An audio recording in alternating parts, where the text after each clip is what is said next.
ბატონებო, მოგესალმებით. ძალიან დიდი მადლობა, რომ ვსწავლობთ დღეს.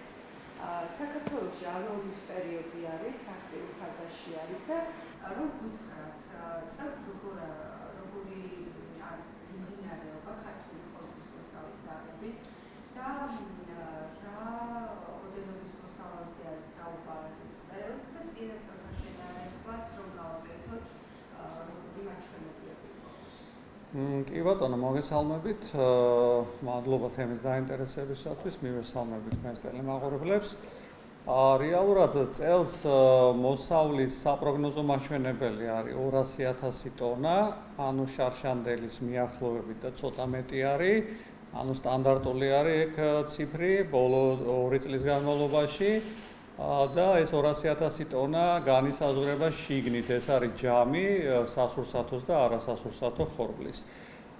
თუ ჩვენ მიმდინარეობას განვიხილავთ, თქვენ ბრძანეთ, რომ ალობა აქტიურ ფაზაშია, თვითონ დროის მიხედვით აქტიურ ფაზაშია, მაგრამ ფიზიკურად შეფერხებები ჰქონდა, იქედან გამომდინარე, რომ ამინდება სამწუხაროდ ხელი არ შეუწყო მთლიანობაში ტემპს აღების ხორბლის.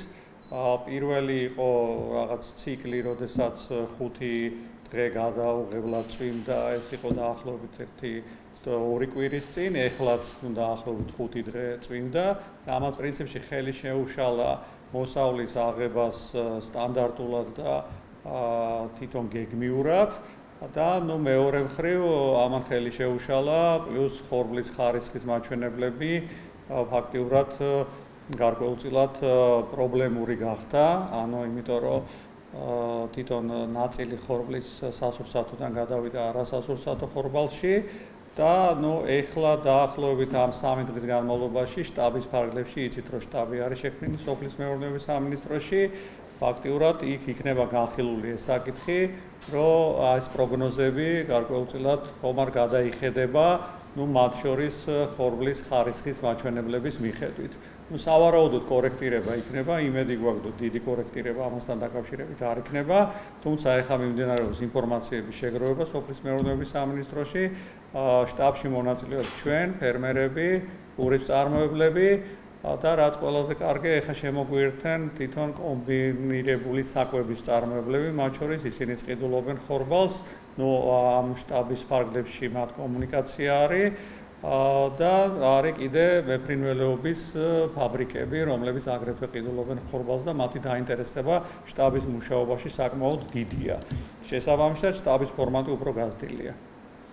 ასევე ფასებზეც რომ გითხრათ, წელს როგორი არის ფასები და ჩვენ გვახსოვს, რომ შარშან წლებში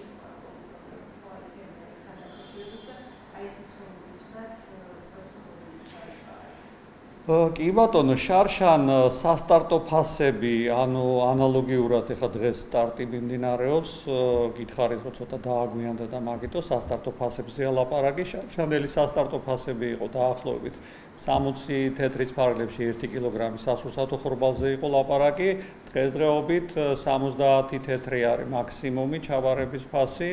წისქვილ კომბინატებში 65 თეთრი არის, ქვედა ზღვარი. ამ ფარგლებში მიმდინარეობს ჩაბარება წისქვილ კომბინატებში, იქედან გამომდინარე, რომ თვითონ ფორმირდება თვითონ შესასყიდი ფასი იმპორტირებული ხორბლის ანალოგიური ხარისხის ფასთან მიმართებაში და შესაბამისად ეს ფასი არის დღესდღეობით.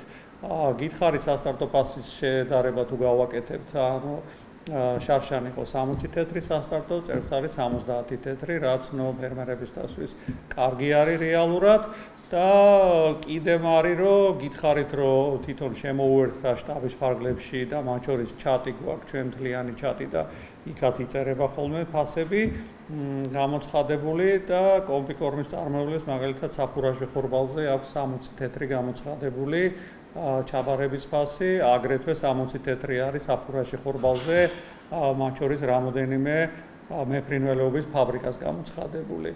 რაც მთლიანობაში შარშანდელთან შედარებით უკეთესია, მაგრამ თავისთავად ცხადია, გვინდა რომ ფასები და ხარისხი იყოს უკეთესი, რასაც გითხარით, რომ ანალიზის შეგროვება მიმდინარეობს და ანალიტიკა მიმდინარეობს ახლა და ალბათ შეჯამების შემდეგ დაახლოებით 3 დღეში უკეთესად გვეწოდინება ეს მიმართულებები.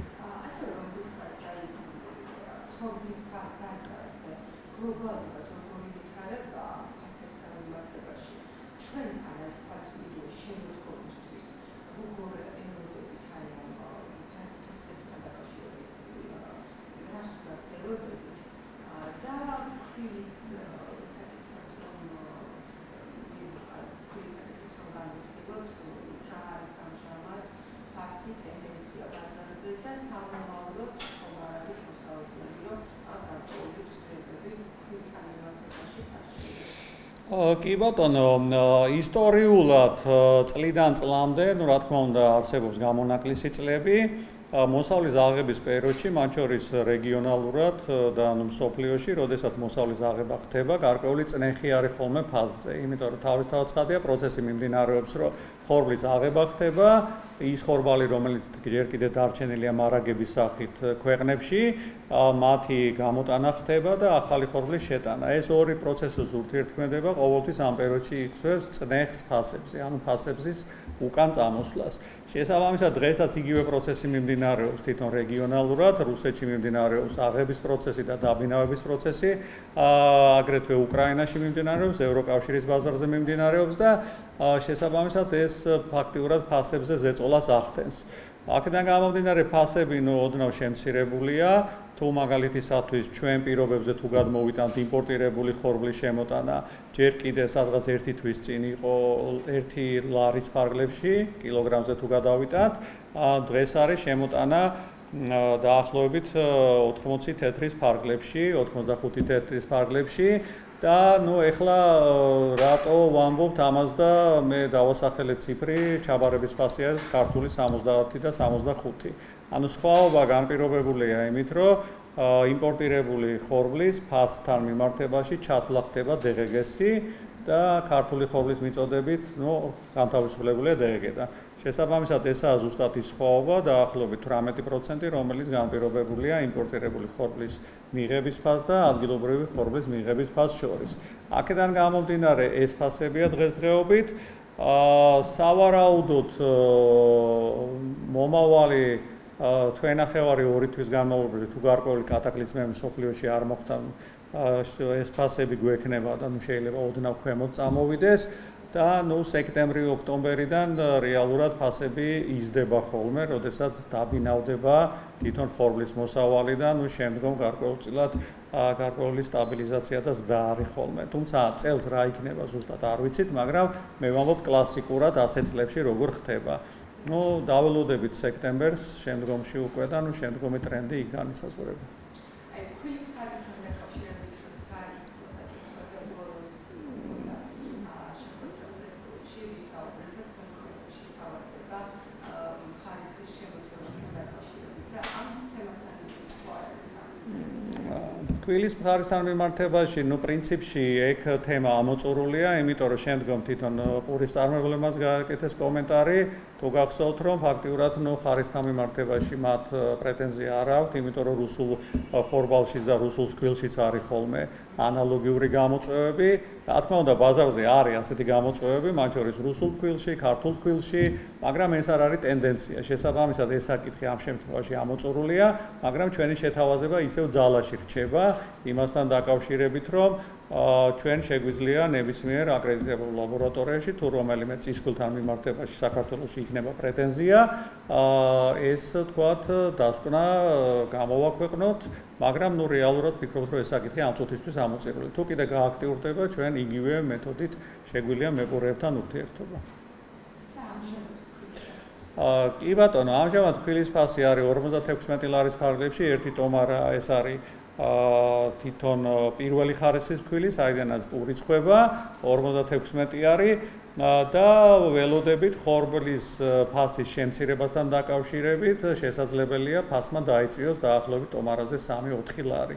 პროგნოზი ჩვენი ასეთია. მადლობა თქვენ.